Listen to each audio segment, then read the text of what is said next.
Sleep on It.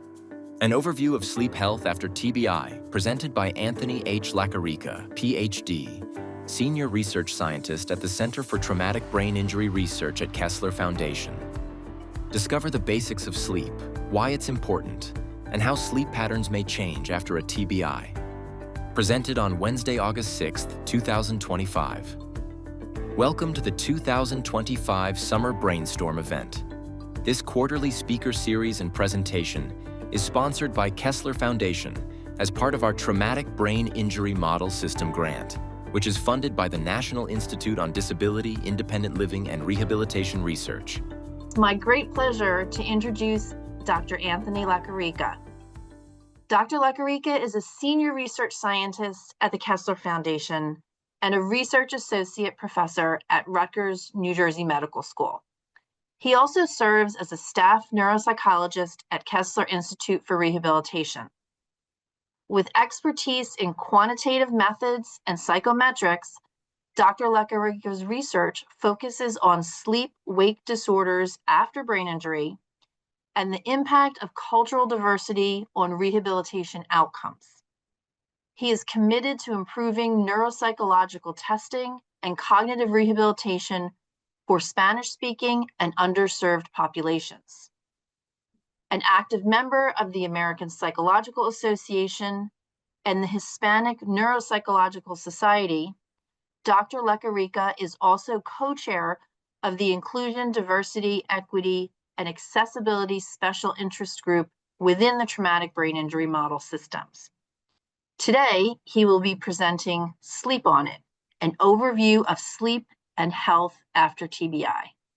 Please welcome Dr. Lequerica.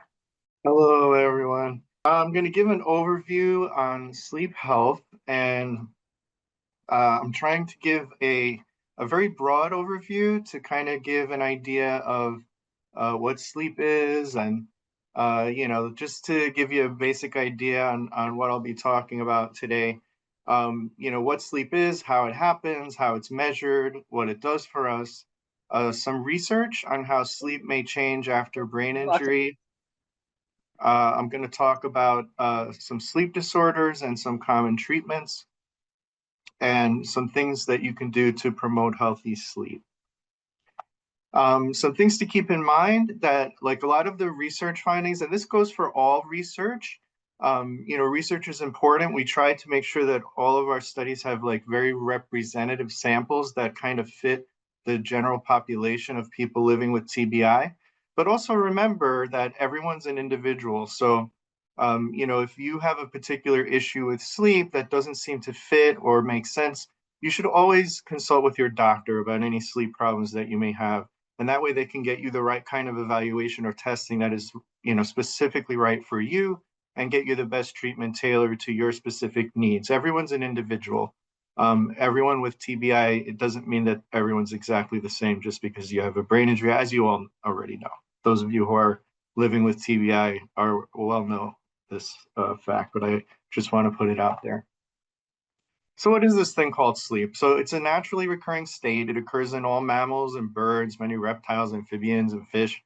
And it may look different in different animals from the way it does in humans, but it's common in the animal kingdom.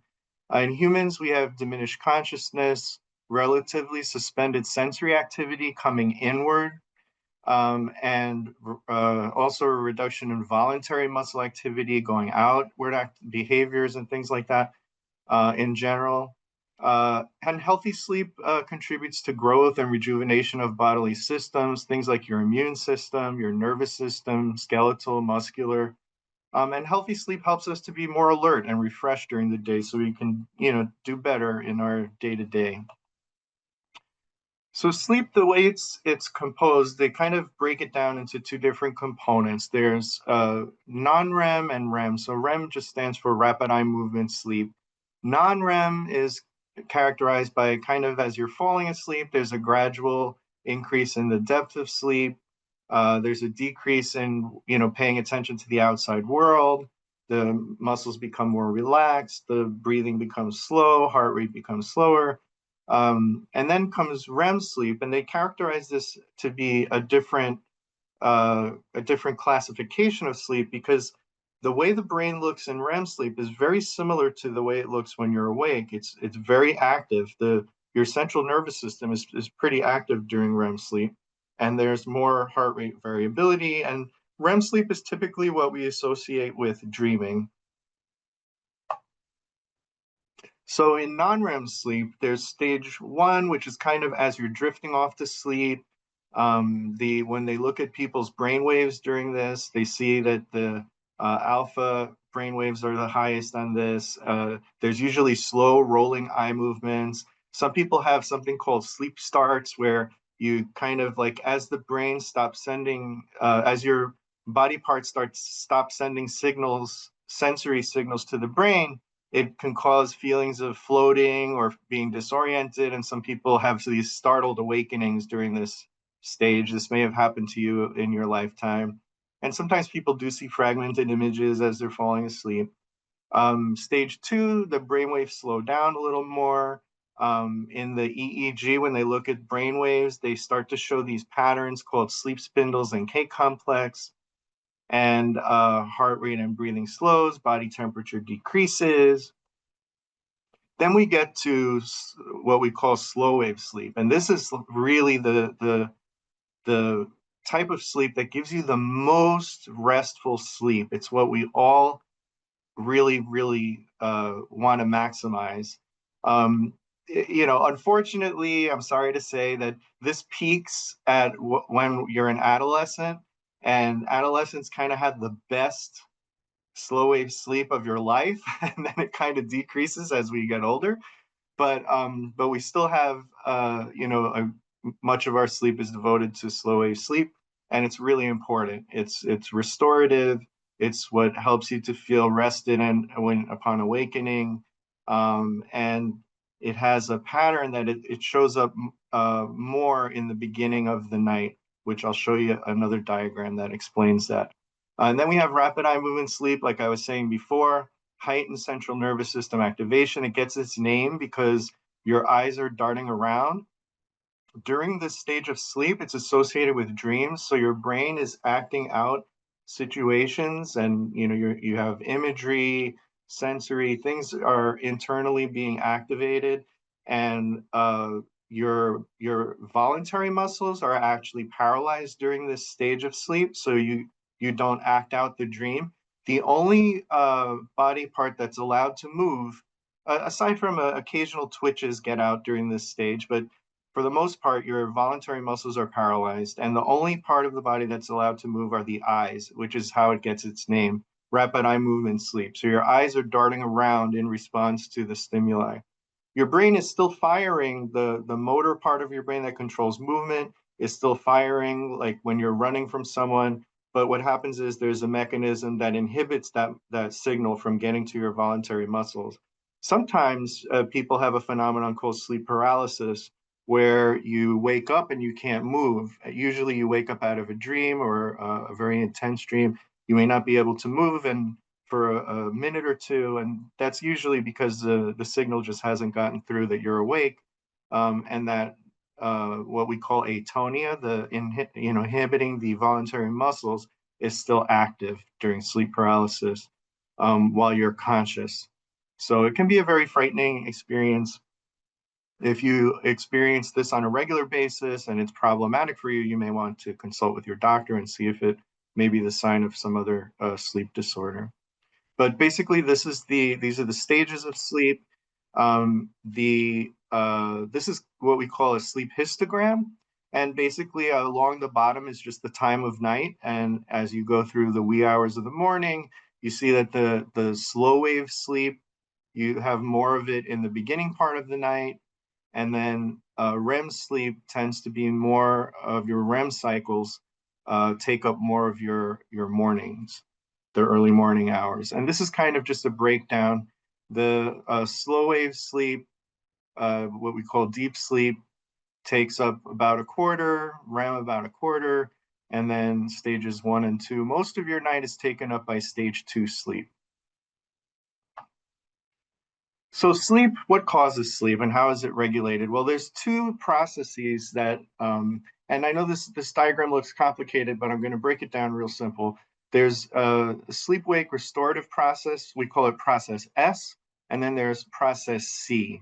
Process C is, you may have heard of a circadian rhythm. Circadian, and it just basically comes from the word circa, means about, more or less, and diem means day. So they put them together and they get the word circadian rhythm. And the reason they say it's about a day is because your built-in circadian rhythm, the sleep-wake cycle, if you put someone in complete darkness and just let them sleep whenever they felt like sleeping, typically it runs a little bit more than 24 hours. The cycle is a little bit more, so it's about 24 hours. But this cycle is basically driven by light and dark. So there's a mechanism in the brain that takes in messages from the eyes when there's light, and it stimulates the production of certain neurochemicals that are sleep promoting.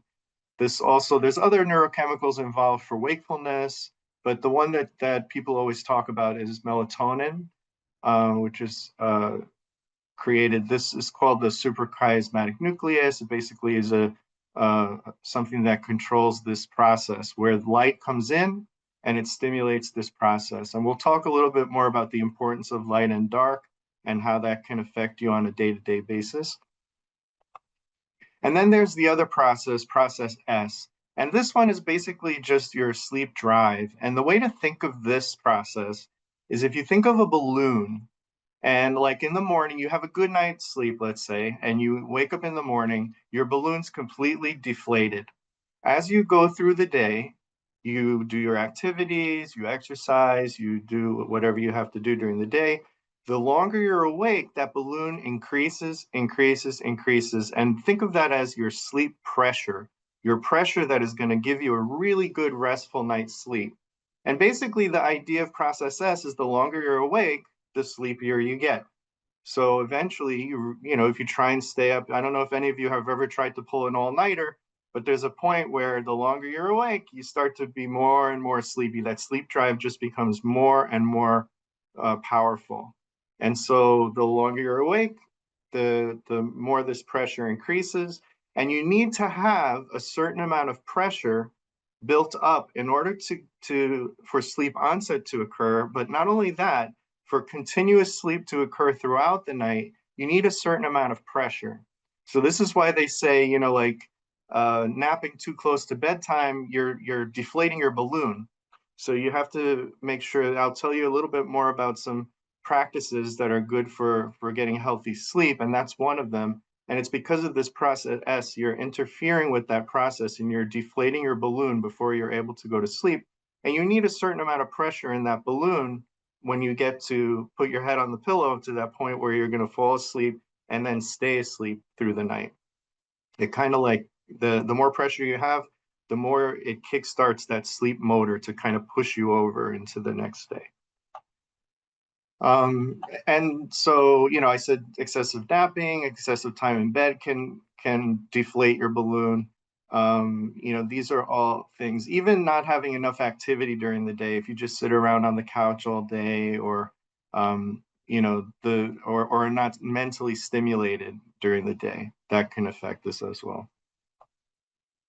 So how is sleep measured? So sleep, we have ways of measuring sleep. The gold standard is called polysomnography, and this is where they put all these electrodes. You can see how it is here in this picture. This is kind of a full polysomnogram. They have electrodes that are going to measure your brain waves. They have things that go near the eyes that are measuring eye movement, so they can determine when you're in REM sleep. They have also some electrodes that go on the chin that measure, the chin is very sensitive for measuring your voluntary muscles. For some reason, the chin is where they put the electrodes to look at how your voluntary muscles are behaving and what signals are going from the brain to activate your voluntary muscles.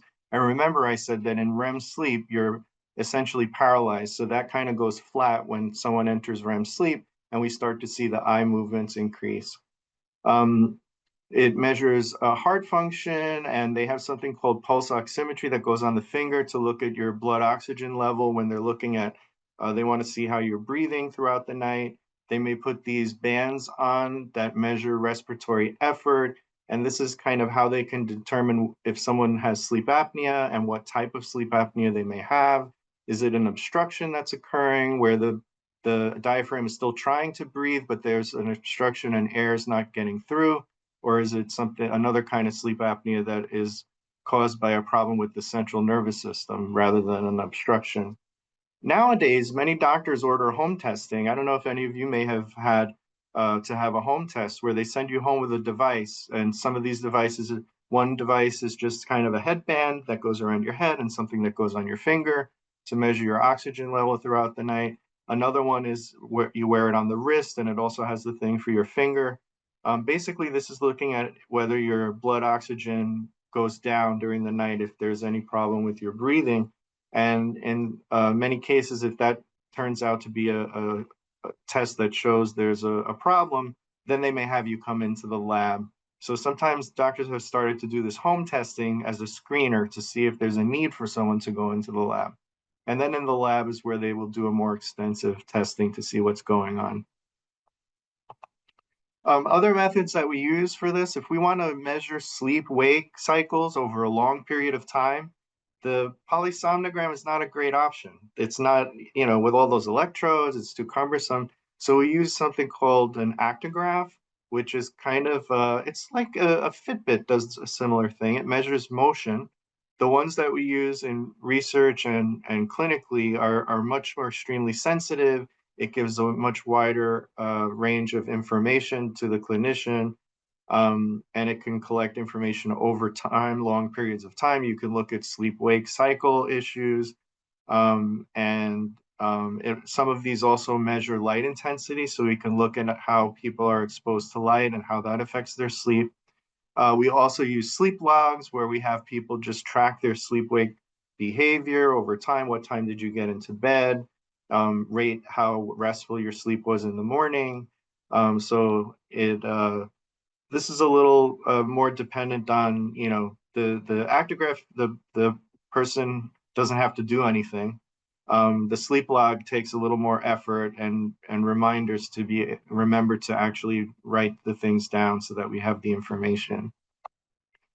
There's, like I said, Fitbits now are very popular, Apple Watch. There's a lot of things coming out on the market, and a lot of them do have these sleep-wake things. You can look at your sleep. It's neat. I use one. It's exciting to look at and see how I slept. Please understand these are just kind of like they're kind of a good guide to see how you're sleeping, but they're not as sensitive as the things they use clinically or in research. But they're catching up. The technology is coming a long way. Eventually, it's going to reach the point where these devices are able to give you a lot of information. Right now, a lot of them claim to tell you what stage of sleep you're in, but the research has shown that's not 100% accurate. They're more accurate at distinguishing whether you're awake or asleep, not so much what stage of sleep you're in. But they're advances every day, and these devices are becoming more and more accurate.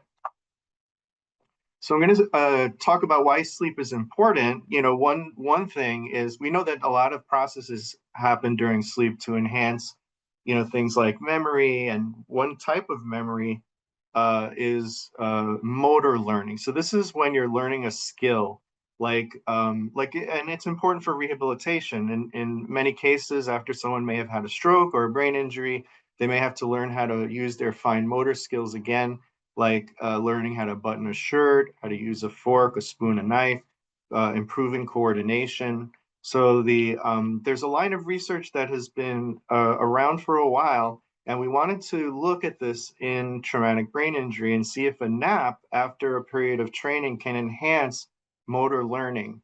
So we had two groups that were trained on a finger tapping task where they had to learn a sequence on a keyboard. And after training, one of the groups napped for 45 minutes and the other group rested. They also got a break, but they didn't get to sleep. They stayed awake and watched a documentary. And what we found was, you can see in this left part, during the training, both groups, the nap group is the dark circle and the straight line. The dotted line is the wake group. And you can see both of these groups improved over the training sessions. And, they got to hear at the end of training. And then what happened was, we gave one group a nap and the other group stayed awake. The group that got a nap, when we retested them, it looked like they had even more training. They did much better on the task than they did before.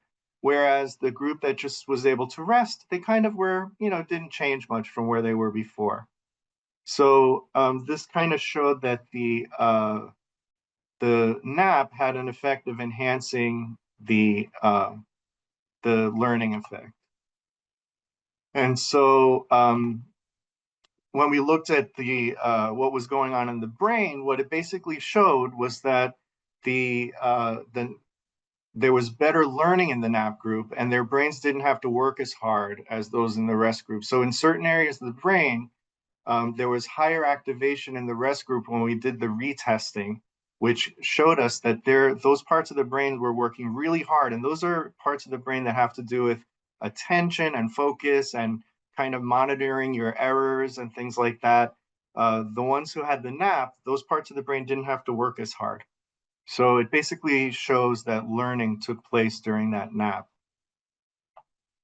So what are some things that associated with sleep issues associated with traumatic brain injury? So there's been a lot of research looking at the period right after injury. So what they found is, when someone's in a coma, the sleep stages tend to be less distinct from each other.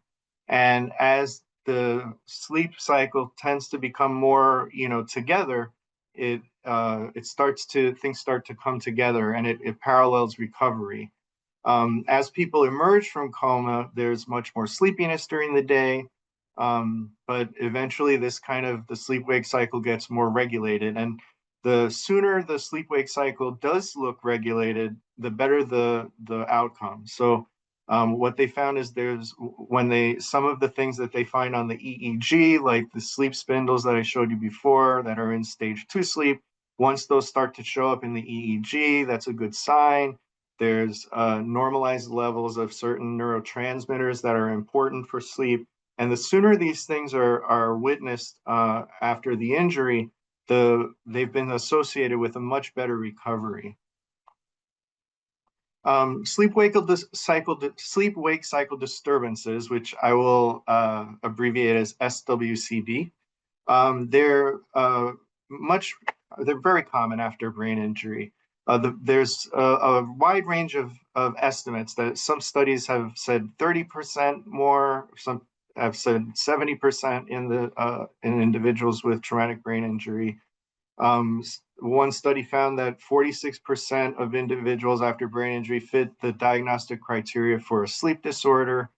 More than 50% of people after TBI have insomnia-related complaints, and these are associated with longer stays in the acute and the rehabilitation hospital.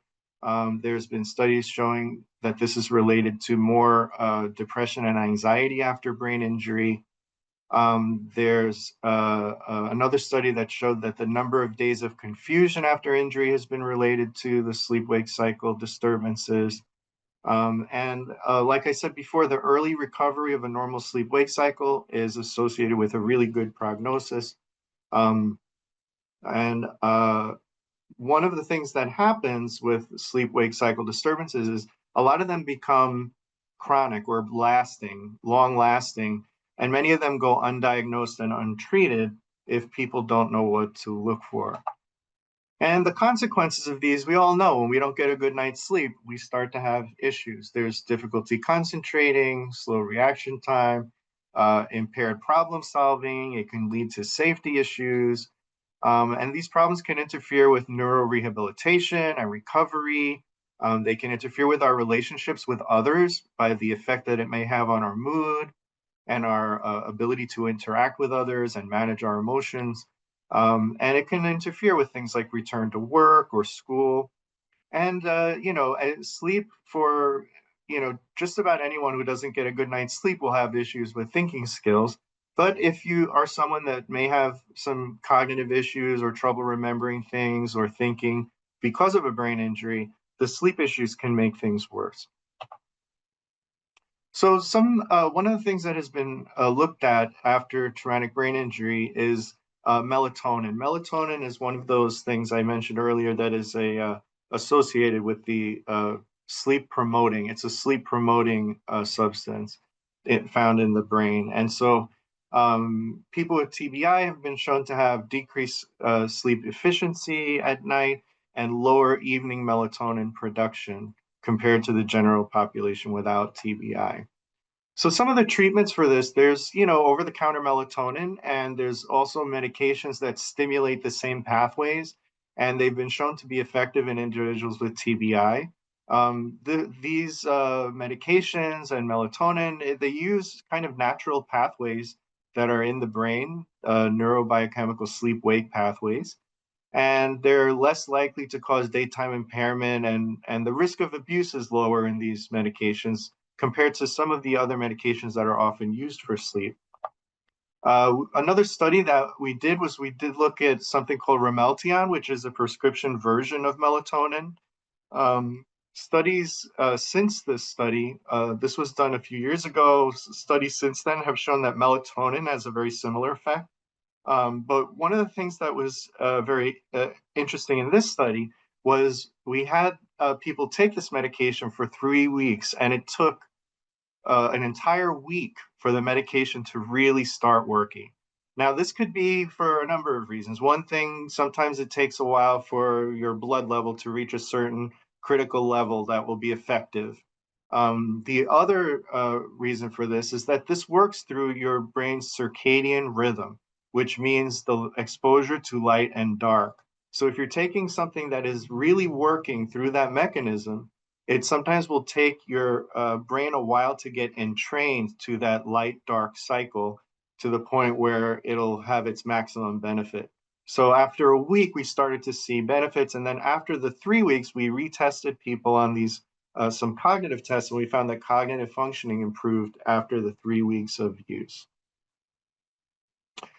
So I'm going to talk a little bit about different types of sleep disorders. Some of you may be familiar with sleep apnea. That's when people have issues with their breathing during the night. This can be obstructive, central, or mixed. Obstructive is just when there's something obstructing the airway causing the issue with breathing. Central nervous system sleep apnea is basically there's something going on in the brain, the center that controls breathing, that causes the breathing to stop. Or it can be mixed. Sometimes we find that both components are there when they do the full sleep test. They find that they have a mixed type of sleep apnea. But by far, obstructive sleep apnea is the most common, and the risk increases with increased weight, neck size, the thicker your neck is. I have a very fat neck. I have sleep apnea. The common symptoms and consequences are excessive daytime sleepiness, a lot of times, snoring, where there are periods where breathing stops, waking with a dry mouth or sore throat or a morning headache is very common in individuals who have untreated sleep apnea. And studies have shown a higher incidence of sleep apnea among individuals with TBI. And what is really fascinating to me is that the studies, you would think that the sleep apnea after TBI would be central nervous system apnea, right? Like, you had a brain injury, so it must be the central nervous system that is causing the apnea. However, what they found is that it's obstructive sleep apnea that's more common after brain injury. And one of the thoughts is that your brain controls your muscle tone throughout the night. So there's a thought that the obstructive sleep apnea is coming about because of changes in the way the brain is sending signals to your voluntary muscles during the night, and that it may be making it easier for the airway to become collapsed. There's also other possible reasons depending on the individual. And again, these other risk factors that I spoke about, like the people who are overweight tend to have a higher incidence of sleep apnea. It tends to occur more in males than females. So there's a lot of other risk factors for sleep apnea. Other sleep disorders, we have narcolepsy. It has a number of symptoms. There's disrupted nighttime sleep. There's excessive daytime sleepiness. 70% of people with narcolepsy have a symptom called cataplexy, where the voluntary muscles, that REM atonia, where the brain shuts off the voluntary muscles in individuals with narcolepsy, 70% who have cataplexy, that mechanism turns on during the day while they're awake. So there's kind of collapsing with paralysis, but it's not passing out. It's just that the muscles, the signal to the muscles turns off and the person goes limp. And then there's other parasomnias, and this is just a word for other things that can happen at night, other disorders that are associated with sleep. So there's night terrors, confusional arousals, sleepwalking. Some people have sleep eating.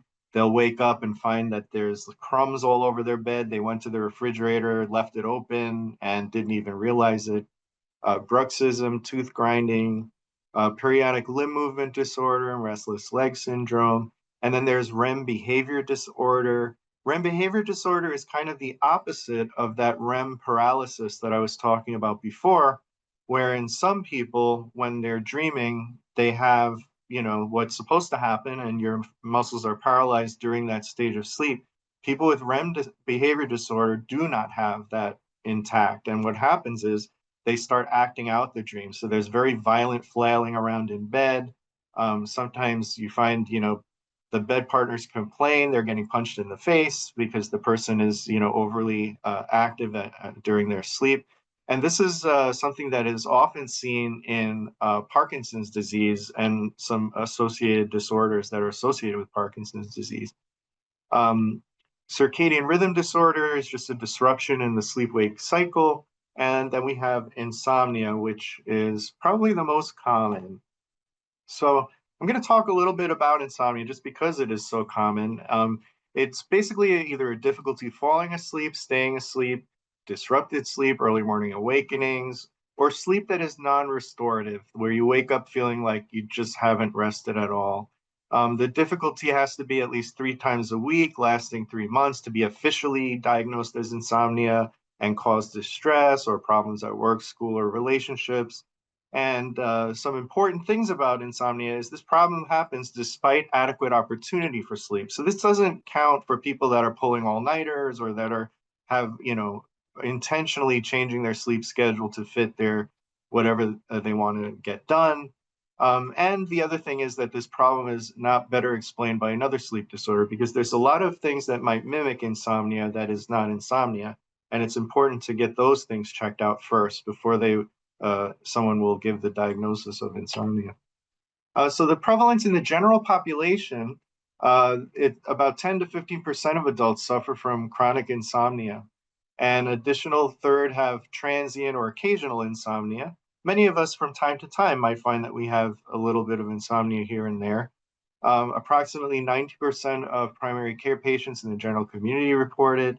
It tends to increase with age, and it's the most frequent health complaint after pain, twice as common in women as in men, and it is commonly reported among individuals with traumatic brain injury. And, no overnight sleep study is not required for the diagnosis of insomnia, but they often do this because they want to rule out other disorders that might be the cause of the issue or that may be worsening or coexisting with an insomnia. So the assessment will rule out other kinds of conditions. They also look at use of substances and medications that may be causing it and identify behavioral targets for treatment. And some of the most effective treatments for insomnia are really not recommended if there are other untreated sleep disorders. So it's really important to really know what's going on when you have issues with your sleep. So I want to, this is something that is kind of a theory that was developed many years ago, and it's become central in the understanding of chronic insomnia. And by chronic, I just mean that it lasts a long time. So chronic insomnia, this is the 3P model by Dr. Spielman. And the 3 Ps are predisposing, precipitating, and perpetuating. So predisposing are just things that make you more susceptible to insomnia. Your biology, your personality, your temperament, your DNA. Precipitating factors are the things that actually start the insomnia problem. This can be an injury, a medical illness, loss of a loved one, or a life stressor. And then there's perpetuating factors, and these are the things that keep the insomnia going. And a lot of cases, these usually develop in an attempt to cope with the insomnia. What happens is a lot of times people will start to get into bad habits, and it's really trying to do the best they can to sleep. But things like spending more time in bed, trying too hard to force yourself to sleep, going to bed earlier, overusing caffeine during the day, obsessing or over focusing on sleep. There's been studies where they showed that if you take someone who has normal sleep and you force them to go to bed earlier and wake up later, what happens is within that time, their sleep becomes more fragmented. So the more time you spend in bed without sleeping, the worse it is. So this model of insomnia shows that the predisposing factors may be there and they're underlying, but if you could think of this line, when something gets past this line, that becomes insomnia.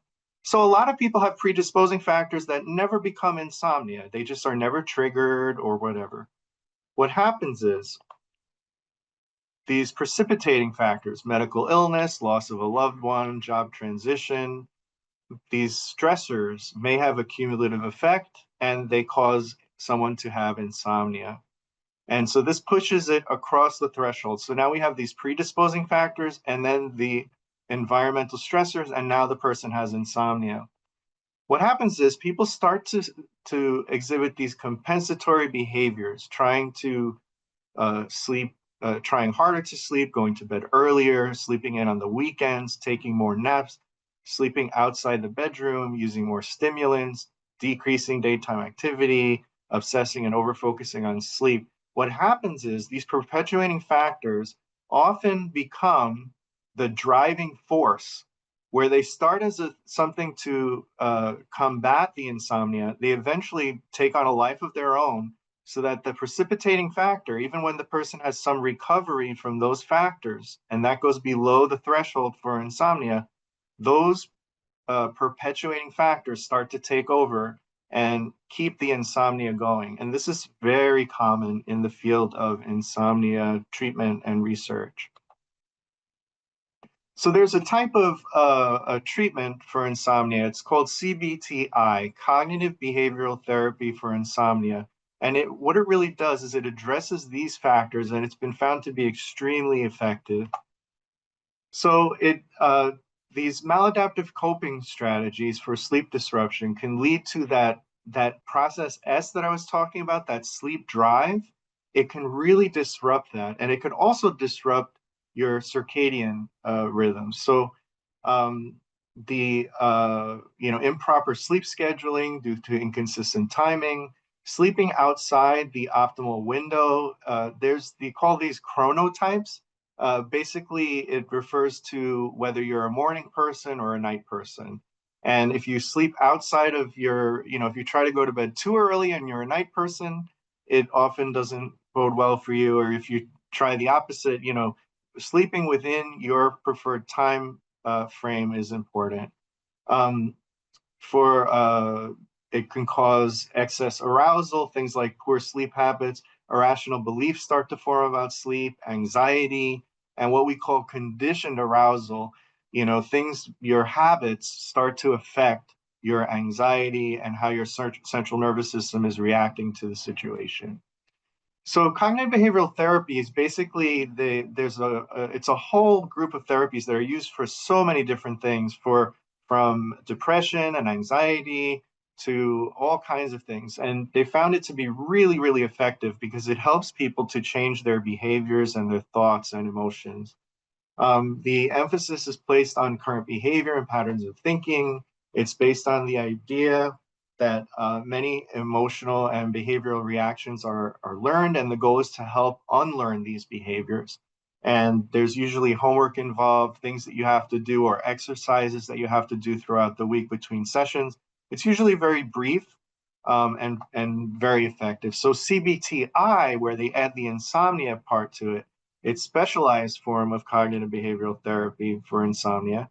And it's a comprehensive approach. It targets those factors that maintain the insomnia, and it's rooted in the science of sleep-wake regulation and behavior change. It's usually very brief, from 4 to 8 sessions, and it's deliverable in an individual, group, or online format. All of these have studies backing them up to show them to be effective in different settings.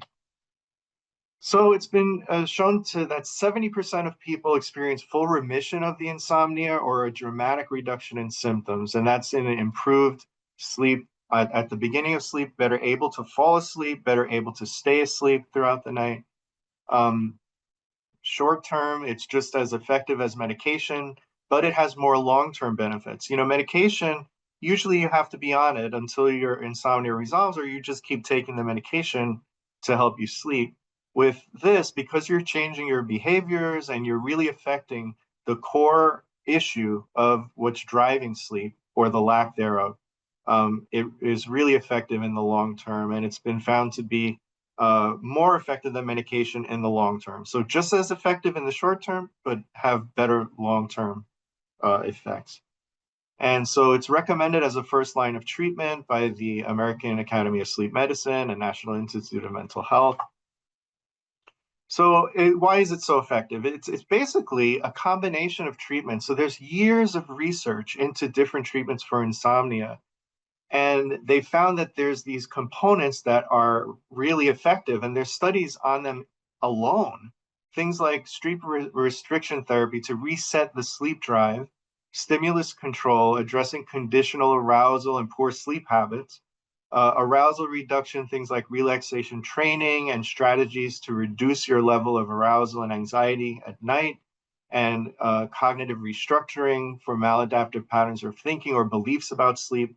So all of these have been shown to be effective on their own. And with CBTI, what it does is it delivers them in a packaged format, which addresses multiple issues associated with insomnia all at the same time. And this is why it's so effective.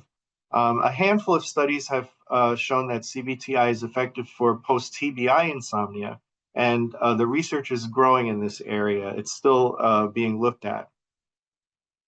CBTI is not recommended for people who don't allow adequate time for sleep. Like if you're working the night shift or you're rotating shifts, this type of treatment is really not going to help you, because it's really focusing on getting your sleep-wake schedule intact, and having a sleep schedule where you're required to have a disrupted sleep-wake cycle. This isn't really going to help. It's also not going to help if you have untreated sleep apnea, circadian rhythm disorder, narcolepsy, or periodic limb movement disorder. It's important to have those treated first. And if the insomnia continues, then it might make sense to look into this type of treatment. And if someone is medically unstable or has a seizure disorder, this might not be indicated, because for some people, having sleep deprivation can cause the seizure to be more likely to happen. So always check with your doctor to discuss treatment options when it comes to any kind of treatment, whether it's medication or behavioral treatment. It's really important to check with your doctor. So I'm going to talk real quick about some sleep hygiene. Now, sleep hygiene are good sleep habits. Sleep hygiene behaviors, they promote these and they say this is how you get good sleep. Now, if you have insomnia already, this is not a cure for the insomnia. It's more like how you can think about exercise. Like if you have an illness, exercise can be really helpful for your overall health. And like a good diet and exercise is really good for a healthy lifestyle, but it may not cure a disease. So you can think of sleep hygiene as a way to keep yourself in good, healthy, have a good, healthy sleep-wake cycle, but it's not a cure for anything. It's just something important to kind of keep yourself on track. So trying to maintain a consistent sleep schedule, especially your wake-up time, avoiding long periods of napping. Now, everyone needs a nap now and then. I take my share of naps. But limiting it to no later than the afternoon, because remember, you want that balloon to be filled by the time you get to bed at night. And, taking naps too late in the afternoon will deflate that balloon, and you won't have enough sleep pressure to get you over that threshold to have good sleep. Stop screen exposure 30 to 60 minutes before bedtime. This is a big one here. If I were in a classroom of people, I would say, how many of you have not been able to sleep and you grab for your phone? And I would raise my hand as well. I'm guilty of this too. I can't sleep. What am I going to do? Let me distract myself on my phone. Well, your phone emits blue light. Blue light is that circadian system that I showed you before, the melatonin producing system, is very sensitive to blue light, especially. And what do your phones have? Blue light. What do television screens have? Blue light. So getting that directly into your eyes is not the best thing when you wake up and you're trying to go back to sleep. Um, you know, uh, so stopping screen exposure, it's recommended 30 to 60 minutes before bedtime. Allow your body to make the melatonin that it's trying to make with as the sun sets, avoiding too much time awake, tossing and turning. That doesn't do any good. They say you should usually get up out of bed. If you're in bed more than 15 minutes tossing and turning and you can't sleep, rather than staying and forcing yourself, you should get up, go to a comfortable place, maybe read, do something that is not mentally stimulating, but something that'll keep you occupied. When you feel sleepy, then get back into bed. The problem with spending too much time awake, tossing and turning, is your brain starts to associate bed with distress and anxiety and awakefulness. And so that actually has an effect on how easily sleep can come to you when you get into bed. Some other aspects of sleep hygiene: stop caffeinated beverages 5 hours before sleep. Caffeine often stays active for hours after consumption. Now, I have to say that different people react differently to caffeine. My dad used to have a cup of coffee and go right to bed, no problem. But the recommendation is, if caffeine affects you and you use caffeine to stay awake, and you know that caffeine can help you stay awake, then maybe not having it 5 hours before sleep. You want it completely out of your system. Avoiding heavy meals before bedtime, avoiding alcohol around bedtime. Now, some people use alcohol to fall asleep, but the problem is it disrupts your sleep the rest of the night. So you're not getting the normal progression through sleep stages. Be as active as possible during the day, reducing just sitting around behavior. Consult with your doctor about a safe amount of exercise. Avoid exercise close to bedtime. Allow a wind down period before bedtime to reduce your activity and your mental stimulation. And then the environment. You want to be sleeping in an environment that is quiet, dark, and comfortable. So, and then in the morning, make sure you're exposed to light during the day. But most importantly, reduce your light at night. And noise exposure, minimize your noise. Some people use a white noise machine if they have to sleep in a noisy area, noisy neighborhood, noisy household. And ensure that it's a comfortable temperature so that you're comfortable. So quiet, dark, and comfortable. So if you have any problems sleeping, discuss these with your doctor. See what course of treatment might be right for you. Testing may be required to determine exactly what's going on, because there's a lot of reasons why you may not be sleeping the way that you feel you should. And to find a certified sleep specialist, the best way is to get a referral from a primary care physician or a doctor who you trust. Your neurologist, you're a TBI doctor, a physiatrist, and different kinds of doctors can refer you to the right person. And for cognitive behavioral therapy for insomnia, there's actually a directory. I put the link here where you can find providers. But again, I would always consult with your doctor on any of these treatments that were discussed here. So I'm going to open it up to questions. We have about 10 minutes for questions. So I just wanted to jump in. Thank you so much for that wonderful presentation, Dr. Lequerica. We really appreciate that. And so to ask questions, we have two ways that you can ask questions. First, you can use the raise your hand feature. And to do this, if you're not familiar, you want to click on the participants on the bottom of the page. And when that opens, there's going to be a raise your hand button. And so you can click on that, and one of us will call on you to ask your question to Dr. Lequerica. Second, if you would rather just type your question in the chat, one of us can also read your question. for Dr. Lequerica. How do I stop sharing? Did I stop sharing? You stopped sharing already, so all we see is you. Okay. There was one question, well, everyone's maybe getting their hand up. There was one question in the chat. There was some good discussion in the chat, but there was a question in particular, I believe it was from Sandra on white noise. I'm just looking for that question. I just lost it now, I'm sorry. Yes, about if white noise is helpful for people with TBI. Well, white noise specifically, it's very individual. Some people like it, some people don't, some people find it annoying. What it does is, so the thing that keeps us awake is if we have kind of an orienting response in the brain that when there's a change in the noise level in the environment, it directs our attention, it tracks our attention. Usually when sleep is disturbed, like if you have a droning that's a constant noise outside your window. I used to live in an apartment in New York where there was a fan that was going all night and it just kept going, and it was fine. I was able to fall asleep to it because it was constant. When you have noise that has ups and downs, you have people making noise outside, it's up and down, and loud things happen here and there. Those are the things that attract your attention. What white noise does is it keeps a constant level of noise. So, and some people can tolerate it and really like it. And for that, by maintaining a constant level of noise, it doesn't activate that orienting response in your brain to wake you up. So for some people, I would say you can try it. If it works for you, great.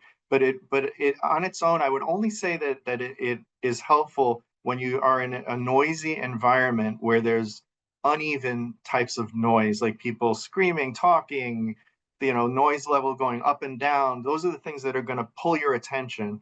If there's a constant droning noise, it might not bother you as much. So white noise, and if you do have a constant droning noise out in your environment that's bothering you, a white noise machine probably will not help you because that's what it does, is it gives you kind of a constant droning noise.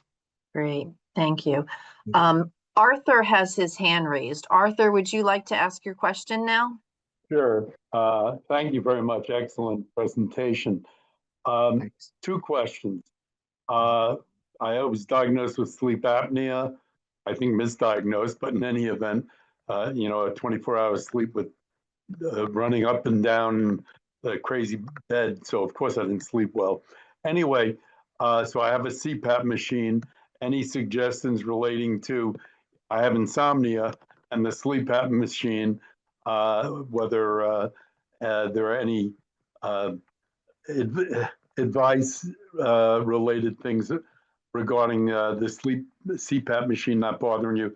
And the second is, I saw a psychologist for a while, depression and anxiety after TBI. And what they did is they gave me a CBTI app. And I have that on my phone and I use it every night. But I've never had CBTI sessions. Any comments about the CBTI app? So I'll first say about the app. Those are great for a lot of people. They work well for a lot of people. The app, it depends on the type of app. A lot of the apps that are available are really designed for you to use in conjunction with a professional guiding you in the use of the app. I'm not sure which app you're using. There's CBTI Coach out there. That's really designed to be used with a professional that is helping you through. And it just helps you to keep track of your sleep-wake cycle, and it gives you tips and things like that to help you through the treatment. The thing about CBTI is it's dynamic. It will change. Your prescription every time you see the clinician will change based on how your sleep was the time before. So apps can be helpful. Most of them are made to be used in conjunction with a clinician, and those are the most effective. As for the CPAP, now CPAP, if the CPAP is uncomfortable for you and you're having trouble sleeping because of that.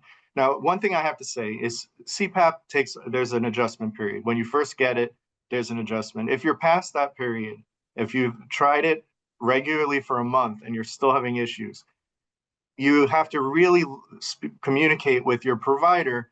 If it's a mask fitting issue, the mask doesn't fit properly, you need to get a better mask.